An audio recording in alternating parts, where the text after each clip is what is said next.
Buenos días. El mensaje de hoy se llama Jesús se llamó el profeta.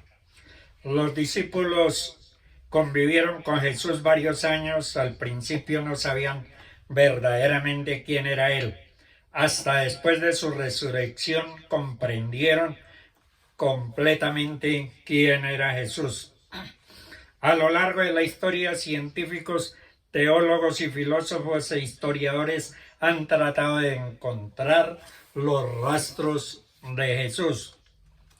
Aseidad quiere decir existir por sí mismo, es decir, Jesús existió, existe y existirá por toda la eternidad. No son las investigaciones científicas o históricas las que van a determinar quién es Jesús. Stalin, Mao Zedong, Cicerón, Lenin, Charles Darwin, Demóstenes solamente existieron y hasta ahí. Como cristianos, como hijos de Dios que hemos puesto nuestra fe en Cristo Jesús, lo que la palabra de Dios nos revela es suficientemente para creer en Él. Algunos por su autoridad decían que era Juan el Bautista que había resucitado. Otros por su poder y milagros decían que era Elías o algunos de los profetas antiguos. Muchos por su sabiduría le llamaban Rabí, es decir, maestro de las escuelas galileas. Algunos lo llegaron a reconocer como el Mesías prometido en las Escrituras. Andrés, hermano de Pedro, lo llamó el Mesías. Natanael o Bartolomé lo llamó Hijo de Dios y Rey de Israel.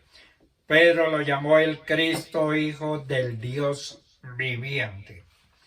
Marta, hermana de Lázaro y María, sus amigos amados de Betania, lo llamó el Cristo, el Hijo de Dios que ha venido al mundo. El Padre Celestial dijo de Jesús, y Jesús, después que fue bautizado, sufrió luego del agua, y he aquí los cielos le fueron abiertos.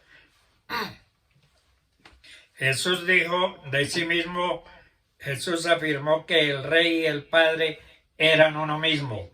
Jesús afirmó que Él es el único camino para llegar al Padre Celestial. Jesús afirmó que Él era el Mesías, el Cristo. Jesús dijo delante del sumo sacerdote que Él era el Cristo, Hijo de Dios, pues nos dice que Él es el Alfa y la Omega, el principio y el fin de todas las cosas, el Todopoderoso. Los demonios dijeron de Jesús, sabían que Él era el Cristo. La palabra de Dios nos enseña que Jesús es Dios, que es el Creador. Nos enseñan que Él permitió que le adoraran. Jesús también permitió que le llamaran Dios. Jesús es el ungido de Dios para llevar a cabo su plan redentor para la humanidad caída en el pecado. Los judíos ungían a las personas para desarrollar tres funciones y ministerios, es decir, que Él es el ungido porque el sacerdote, porque Él es profeta y porque Él es rey. Jesús es sacerdote y ofrenda a la vez. Él se ofrece a sí mismo como sacrificio por nuestros pecados. Jesús, como sacerdote perfecto, ofreció su propia sangre en el lugar santísimo celestial para obtener eterna redención para nosotros los pecadores. La palabra dice que no hay otro mediador entre Dios y los hombres, solamente Jesús es profeta. El profeta era un intermediario entre Dios y el pueblo. Su mensaje era transmitir el mensaje de Dios al pueblo. Jesús se llamó a sí mismo profeta. Las personas lo reconocían a él como profeta. Los profetas transmitían un mensaje de parte de Dios. Jesús es profeta porque él mismo es la palabra de Dios. Jesús traía un mensaje de salvación de parte de Dios para el hombre. Jesús también trajo un mensaje profético de denuncia para los religiosos de su época. No solo enseñó lo que agrada a Dios, sino que también denunció lo que es desagradable a Dios. Él profetizó lo que vendría sobre Jerusalén por su rechazo al mensaje de Dios. Para ellos tenemos que comprender que el reino de los cielos se ha acercado porque el rey de ese reino vino a este mundo. Él tenía derecho al reino de Israel por ser descendiente directo del rey David. Pero él no vino a instruir un reino terrenal. Por eso dijo que su reino no era de este mundo. Él murió en la cruz con el título de rey, aunque los judíos lo rechazaron, pero tiene un título eterno.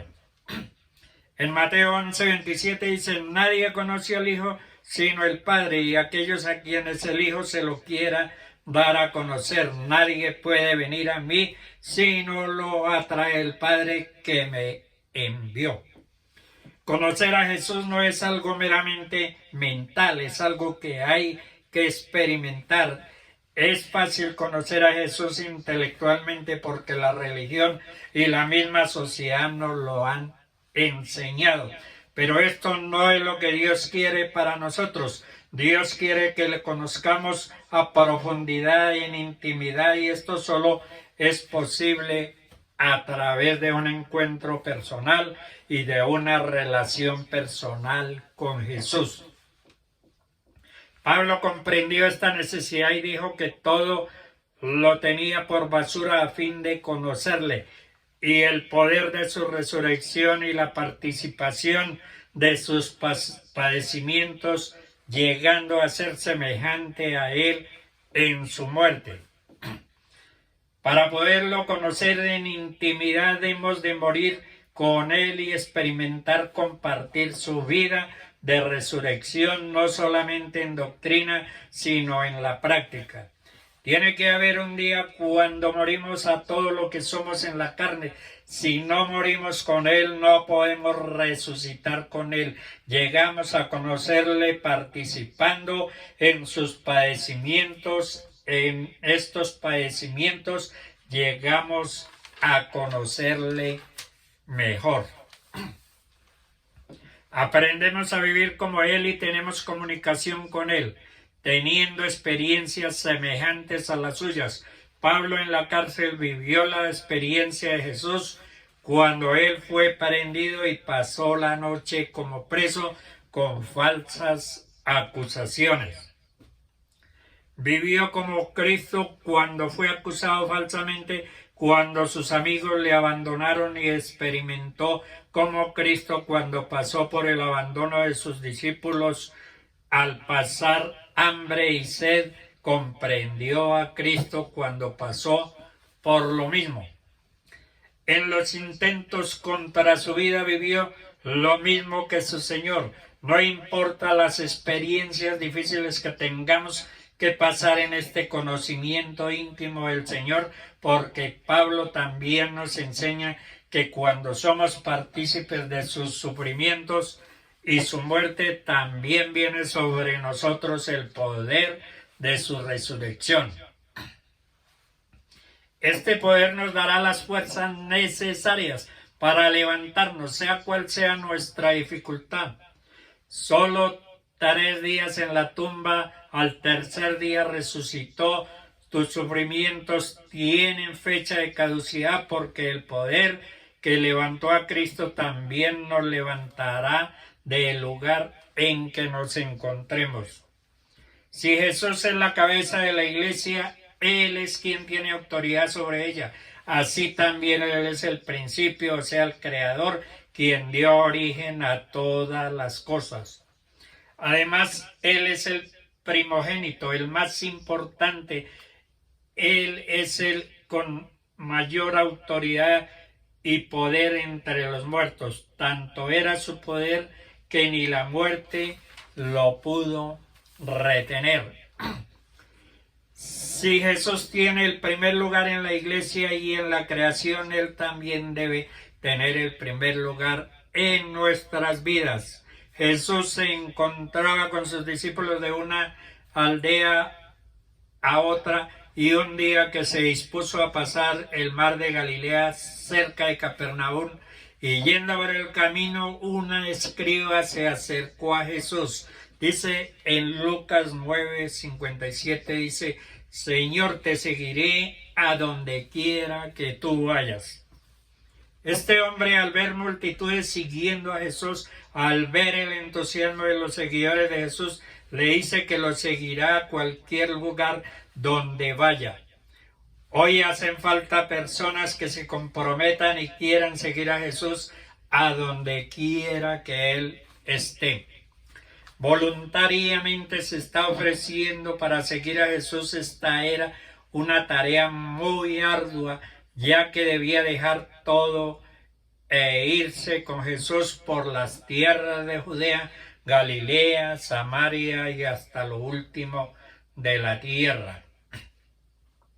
Se convertiría en un seguidor de Jesús de tiempo completo, sin saber dónde dormirá, ni saber qué comería y qué vestiría. Se trataba de una gran decisión. Jesús, siendo el Dios todopoderoso, creador de todo, dueño de todo, durante su estancia sobre la tierra, llevaba una vida peregrina, mas el Hijo del Hombre no tiene dónde recostar su cabeza. Dios les bendiga.